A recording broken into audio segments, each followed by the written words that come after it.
आजकल भारत और अमेरिका के बीच टैरिफ यानी कि आयात निर्यात टैक्स को लेकर बड़ा सवाल चल रहा है।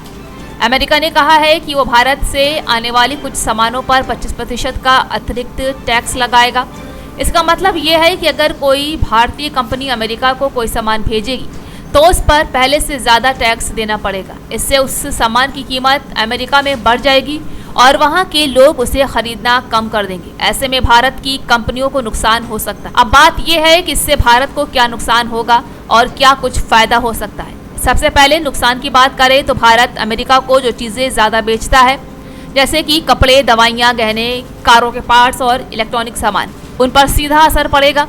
अगर ये सामान अमेरिका में महंगे हो जाएंगे तो वहाँ के लोग या कंपनियाँ शायद उन्हें चीन या किसी और देश से मंगवाने लगेंगे। इससे भारत का व्यापार घटेगा और कंपनियों को नुकसान होगा। जब कंपनियों को घाटा होगा तो वे लोगों की नौकरियां भी काट सकती हैं। इसका असर सीधे बेरोजगारी पर पड़ेगा। इसके अलावा जब भारत को डॉलर कम मिलेगा तो हमारी मुद्रा यानी कि रुपया कमजोर हो सकता है। जब भारत का रुपया कमजोर होता है तो बाहर से आने वाला सामान जैसे मोबाइल, गैजेट्स, तेल वगैरह महंगे हो जाते हैं। इसका असर आम आदमी की जेब पर पड़ेगा क्योंकि रोजमर्रा की चीजें महंगी हो जाएंगी और अगर महंगाई बढ़ी तो सरकार पर भी दबाव बढ़ेगा कि वो इसे कैसे काबू करे।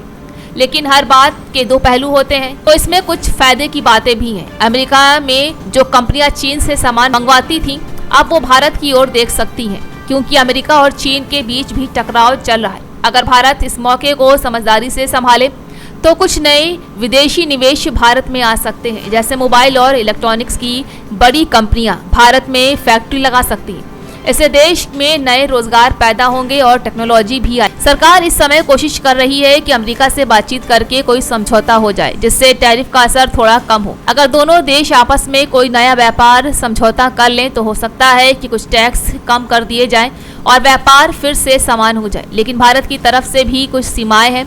भारत नहीं चाहता है कि वो हर चीज़ में अमेरिका की बात माने। जैसे खेती, दूध और जीएम फूड पर भारत बहुत सख्त है और वहाँ समझौता करना मुश्किल है। अब अगर सरकार इस समय सही कदम उठाती है जैसे छोटे उद्योगों को मदद देना, दूसरे देशों से व्यापार बढ़ाना और टेक्नोलॉजी में निवेश करना, तो भारत इस मुश्किल को एक मौके में बदल सकता है। उदाहरण के लिए अगर हम यूरोप, अफ्रीका और एशिया के दूसरे देशों से ज़्यादा व्यापार करें तो अमेरिका पर हमारी निर्भरता कम हो जाएगी। लोगों को ये समझना ज़रूरी है कि ये सिर्फ सरकार और कंपनियों का मामला नहीं है। जब देश का निर्यात कम होता है तो इसका असर हर आम आदमी तक पहुंचता है, चाहे वो दुकानदार हो, किसान हो, मजदूर हो या फिर नौकरी पेशा इंसान। इसलिए अब ज़रूरत है कि भारत अपने व्यापार को और मजबूत करे, नई मार्केट तलाशे और घरेलू कंपनियों को ऐसी स्थिति से निपटने के लिए तैयार करे। इस पूरे मामले से भारत को ये सीख मिल रही है कि किसी एक देश पर ज्यादा निर्भर नहीं रहना चाहिए। आने वाले समय में अगर भारत खुद को मजबूत बनाना चाहता है तो उसे हर तरफ से व्यापार और तकनीक में आगे बढ़ना होगा। तभी हम ऐसे झटकों से जल्द ही उभर पाएंगे और देश की अर्थव्यवस्था मजबूत होगी।